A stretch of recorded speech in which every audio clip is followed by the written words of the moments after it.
जय हिंद जय भारत। मैं अभिषेक और आप देख रहे हैं मेरा YouTube channel Rudra IAS academy. दोस्तों, एक बार फिर से आप सभी का हमारे इस यूट्यूब चैनल पर हार्दिक स्वागत है।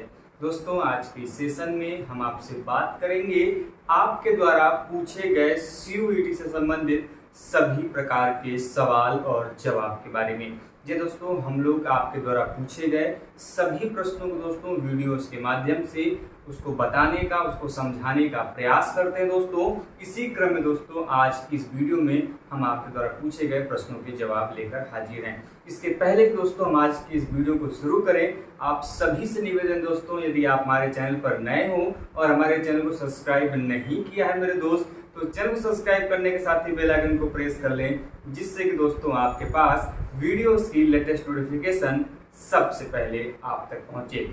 चलते हैं दोस्तों बिना कुछ समय गवाए अपने प्रश्नों की तरफ। आज का सबसे पहला प्रश्न पूछा है श्वेता जी ने, जो कि पूछ रही हैं कि sir please tell us MA in Hindu studies is a online course in BHU और रेजिडेंशियल कोर्स। तो देखिए भाई, जो एमए हिंदू स्टडीज का कोर्स है यह कैंपस में ऑफलाइन चलता है। जब कोविड था तो ये ऑनलाइन चलता था, लेकिन अब ये ऑनलाइन के अलावा ऑफलाइन में चलता है। ये जो कोर्स है ये आपका जो मालवीय भवन का जो नया केंद्र है उसी के बगल में जो मालवीय अनुशीलन केंद्र है वहाँ पर इसको चलाया जाता है। वहाँ पे जो उसकी चीफ प्रोक्टोरियल बोर्ड का ऑफिस है बीएचयू कैंपस के अंदर, उसी के बगल में ये कैंपस में स्थित है। यहीं पर ये कोर्स आपका चलाया जाएगा। ये कोर्स 2 साल का है, जिसमें सेमेस्टर वाइज कुल 4 सेमेस्टर होंगे और आपका ये जो कोर्स है ये एक रेसिडेंशियल कोर्स है। बाकी ये जो कोर्स है इसमें आप पूछ रही हैं कि एमए हिंदू स्टडीज जो नालंदा में है क्या ये सेम है या अलग है? लगभग सेम है। देखिए नाम का थोड़ा बहुत फर्क होगा। यहाँ पे एमए इन हिंदू स्टडीज है, वहाँ पे एमए इन हिंदुइज्म है। तो लगभग पढ़ाई सेम ही होगी, बस इनके नाम में आपको थोड़ा बहुत डिफरेंशिएशन मिलेगा, लेकिन आपका जो उसमें पढ़ाई होगी वह समान होगी, उसमें कोई दिक्कत नहीं होगा। अब आता है कि प्रोसीजर क्या है पढ़ाई की। आपने ये भी पूछा है कि क्या एडमिशन का प्रोसीजर है। तो भाई देखिए, एडमिशन की प्रोसीजर के जैसा कि आप सभी लोग जानते हैं, नालंदा यूनिवर्सिटी अपना अलग से एग्जाम कंडक्ट कराती है और बीएचयू जो है वो सीयूईटी के थ्रू एग्जाम कंडक्ट कराता है। यदि आप नालंदा यूनिवर्सिटी के एग्जाम में आप भाग लेना चाहते हैं तो आपको वहाँ का फॉर्म अलग से फिल करना पड़ेगा उसकी ऑफिशियल वेबसाइट से। और यदि बीएचयू में पढ़ना चाहते हैं तो जब सीयूईटी पीजी का फॉर्म रिलीज होता है तो उसके साथ ही आप उस फॉर्म को भर के आप उस एग्जाम में अपीयर हो सकते हैं और उसको क्वालिफाई करके आप इस कोर्स में प्रवेश पा सकते हैं।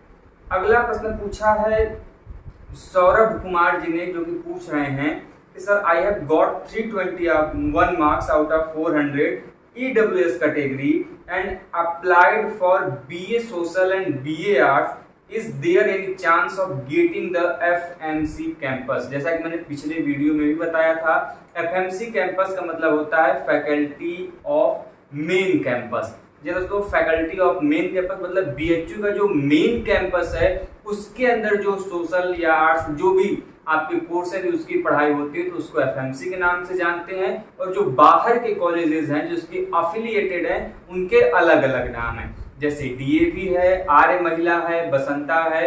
ये सभी जो कॉलेजेस हैं ये अफिलिएटेड कॉलेज में आते हैं, इसमें एमएमबी भी आपका शामिल है। लेकिन यदि आप मेन कैंपस में पढ़ते हो तो उसको, यदि आप यूजी लेवल पे एडमिशन ले रहे हो तो वहाँ पे टर्म एफएमसी यूज होगा, फैकल्टी ऑफ मेन कैंपस होगा। और यदि आप पीजी में एडमिशन ले रहे हो तो वहाँ पे डीएमसी शब्द यूज होगा। यदि आप मेन कैंपस में आते हो उसको बोलते हैं डिपार्टमेंट ऑफ मेन कैंपस। तो दोनों चीजों का आपको ध्यान रखना है।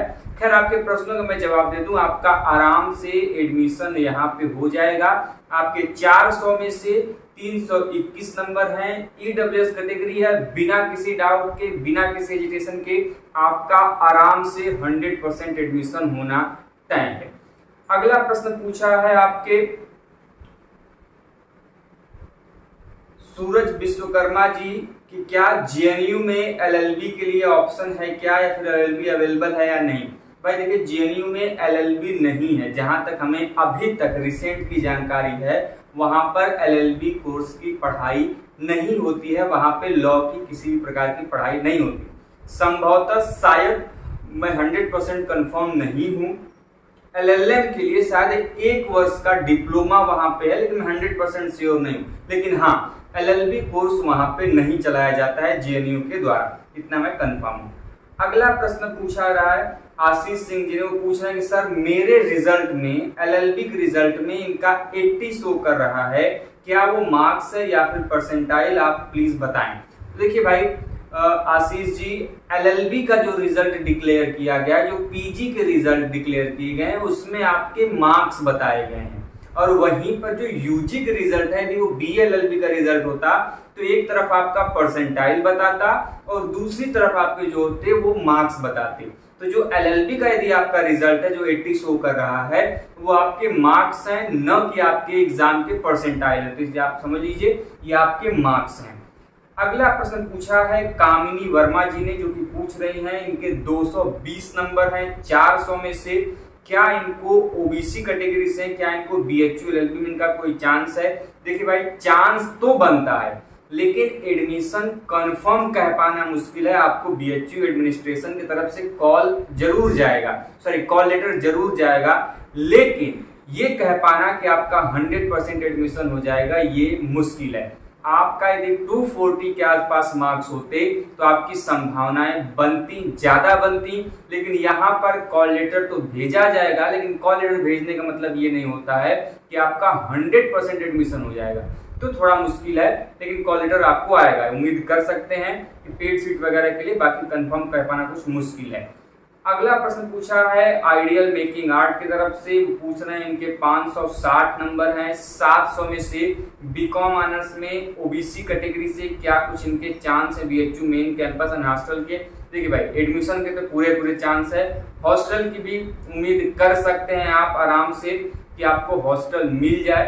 तो जहां तक मुझे लगता है कि आपका एडमिशन भी हो जाएगा और आपको हॉस्टल भी मिल जाएगा। अगला प्रश्न पूछा है रंजीत कुमार जी की तरफ से, वो पूछ रहे हैं कि इनके 234 मार्क्स हैं EWS कैटेगरी से LLB कोर्स में, क्या कुछ इनके चांस हैं। जी हाँ, आपके चांस हैं, संभवतः आपका एडमिशन पेड सीट के अंतर्गत हो जाना चाहिए। रेगुलर कोर्स में आप 10-5 नंबर पीछे चल रहे हैं, यदि आपके 240 प्लस मार्क्स होते EWS कैटेगरी के होते हुए, तो आपकी संभावनाएं ज्यादा बनती। यहाँ पर भी संभावनाएं हैं, यहाँ पर भी आपको कॉल लेटर आएगा, लेकिन ये थोड़ा मुश्किल है कि 100% मैं श्योरिटी कह पाऊं कि आपका एडमिशन हो पाएगा। यदि आप 250-245 के आसपास होते तो मैं थोड़ी संभावनाएं व्यक्त कर सकता था, कंफर्मेशन दे सकता था, लेकिन यहाँ पे थोड़ी सी दिक्कतें हैं। हाँ, पेड सीट पे आपके चांसेस काफी बन रहे हैं। अगला प्रश्न पूछा है शिवम स्केच जी ने, वो पूछ रहे हैं कि इनके 500 नंबर में से 340 नंबर हैं PCM, मतलब BSc में है, OBC कैटेगरी से, क्या BHU मिलेगा। OBC से हैं, आपके 340 नंबर हैं, आपकी पूरी संभावना है कि आपको आराम से एडमिशन मिल जाना चाहिए। जहाँ तक मुझे अभी तक की जानकारी है साइंस ट्यूशन की, आपको आराम से वहाँ पर एडमिशन मिल जाना चाहिए। अगला प्रश्न पूछा है रिया तिवारी जी की तरफ से, रिया तिवारी जी पूछ रही हैं कि इनके 257 नंबर हैं 400 में से, LLB में EWS कैटेगरी है, फीमेल कैंडिडेट हैं, क्या इनको एडमिशन मिलेगा कि नहीं। जी हाँ, आपको आराम से पूरी संभावना है, जहां तक मुझे लगता है कि कंफर्म आपको जो लास्ट की फेज वाली जो आपकी काउंसलिंग होगी उसमें आपको एडमिशन मिल जाएगा। तो आप निश्चिंत रहें, आपको एडमिशन मिलना तय है, क्योंकि आपकी कैटेगरी भी EWS है, फीमेल कैंडिडेट हैं, तो आपको मिलना कोई परेशानी नहीं होनी चाहिए, आपको आराम से एडमिशन मिल जाना चाहिए। अगला प्रश्न पूछा है आयुष चौरसिया जी ने, ये पूछ रहे हैं सर 242 मार्क्स हैं OBC कैटेगरी में, हॉस्टल मिल जाएगा। देखिए आयुष जी, आपने यहाँ पर किसी भी कोर्स का मेंशन नहीं किया है, तो ये मेरे लिए बता पाना मुश्किल है कि भाई देखिए आपको एडमिशन मिलेगा या फिर नहीं मिलेगा, तो ये मेरे कह पाना थोड़ा मुश्किल है। खैर, यदि आप LLB की बात कर रहे हैं तो आपके एडमिशन हो जाएं, ये इंपॉर्टेंट है, हॉस्टल मिलना तो मुश्किल है। यदि आप LLB की बात कर रहे हो तब के केस में कह रहा हूँ। बाकी अगला प्रश्न पूछा है रंजीत कुमार जी की तरफ से, वो पूछ रहे हैं BHU MA हिंदी में, इनके 284 नंबर हैं 400 में से, क्या इनको बिरला मिलेगा। जी हाँ, आराम से आपको देखिए जो पीजी वाले कैंडिडेट होते हैं, जो पीजी के बच्चे होते हैं, उनको 2 ही हॉस्टल मिलता है आर्ट्स फैकल्टी में। एक बिरला सी अलॉट होता है, दूसरा आपको LBS Lal Bahadur Shastri hostel allot होता है। जिनके रैंक अच्छे होते हैं कभी कभी उनको हॉस्टल एलबीएस अलॉट किया जाता है और कुछ बच्चों को हॉस्टल बिरला अलॉट किया जाता है। वो डिपेंड करता है एडमिनिस्ट्रेशन की तरफ से बीएचयू की, वो क्या निर्णय लेते हैं, लेकिन आपका संभवतः 100% है कि आपको हॉस्टल बिरला आराम से मिल जाएगा। बाकी हमने आपको कई सारे प्रश्नों के जवाब दिए थे, पुनः एक बार प्रश्नों के जवाब दे रहा हूं। अभय चौरसिया जी पूछ रहे हैं कि सर क्या बी वोक के लिए एक ही बार में जो 50,000 फीस है वो देना पड़ेगा at a time of allotment, please बताइए। देखिए भाई अभय चौरसिया जी, यदि आपका एडमिशन हो गया और आपको 50,000 फी पेमेंट करना है तो जी हाँ, आपको एक साथ उतनी फीस जमा करनी पड़ेगी। यहाँ पे कोई इंस्टॉलेशन का या फिर आप उसको बार बार अलग अलग थोड़ा थोड़ा अमाउंट करके नहीं दे सकते, आपको एक बार में पूरा पे करना ही पड़ेगा। इसके अलावा प्रश्न पूछा है विक्की यादव जी ने, वो पूछ रहे हैं कि इनके 280 नंबर हैं 400 में से, बीए सोशल साइंस में, OBC category, non creamy layer हैं, क्या इनको फैकल्टी ऑफ मेन कैंपस मिलेगा? जी हाँ, आराम से आपको मेन कैंपस में एडमिशन आपके होने की संभावनाएं हैं। बाकी प्रिया तिवारी जी एक बार पुनः पूछ रही हैं कि सर रजिस्ट्रेशन कब ओपन होगा बीएचयू एलएलबी का? तो भाई देखिए बीएचयू एलएलबी इस बार पीजी के कोर्स में आया है, तो पीजी के कोर्स के लिए जो आपका रजिस्ट्रेशन है अभी स्टार्ट नहीं हुआ है। जैसे ही स्टार्ट होगा पीजी का रजिस्ट्रेशन मैं इसी चैनल पर आपको अपडेट जरूर कर दूंगा। बाकी पूछा है सोनल सिंह जी ने, जो कि पूछ रहे हैं कि इनके 305 नंबर हैं 400 में से, ईडब्ल्यूएस कैटेगरी से, क्या मुझे बीएचयू एफएमसी में फैकल्टी ऑफ मेन कैंपस में बीए आर्ट्स या सोशल साइंस मिलेगा? क्या कुछ हॉस्टल के लिए चांस है? जी हाँ, आपका एडमिशन भी होगा और आपको हॉस्टल मिलने की भी पूरी संभावना है, तो आप इसके लिए बिल्कुल भी परेशान न हो। अगला प्रश्न पूछा है देवीना नाथ जी ने, जो कि पूछ रही हैं इनका 187 स्कोर है, कहें मिल सकता है एडमिशन? जी हाँ, देखिए भाई अब कैटेगरी आपने मेंशन नहीं किया है इसलिए मैं बता पाना मुश्किल है। आप यदि मुझे कैटेगरी बता दें तो मैं अगले वीडियो में आपको जरूर बता पाऊंगा कि आपका एडमिशन किस यूनिवर्सिटी में हो सकता है, कहाँ पर क्या कुछ संभावनाएं हैं। बाकी हमने आपके सभी प्रश्नों के जवाब पिछले वीडियोस में दे दिए हैं। उम्मीद करते हैं दोस्तों कि आपके सभी प्रश्नों के जवाब आपको मिल गए होंगे। दोस्तों इसी प्रकार के प्रश्नों और जवाबों के लिए हमारे चैनल पर जुड़े रहें। आप अपने किसी भी प्रकार के जो क्वेश्चन है, डाउट हैं सीयूईटी को लेके हमसे पूछ सकते हैं, चाहे डॉक्यूमेंट को लेके हो, काउंसलिंग को लेके हो, एडमिशन प्रोसीजर को लेके हो, किसी भी प्रकार के प्रश्नों के दोस्तों आप हमारे चैनल की इस कमेंट बॉक्स के माध्यम से हमसे पूछ सकते हैं। दोस्तों हम आपको वीडियोस के माध्यम से आपको उसका सवाल का जवाब जरूर देंगे। मिलते हैं दोस्तों इसी प्रकार के अपडेट और इन्फॉर्मेशन के साथ नेक्स्ट वीडियो में। तब तक के लिए इजाजत दीजिए। जय हिंद, जय भारत, हर हर महादेव।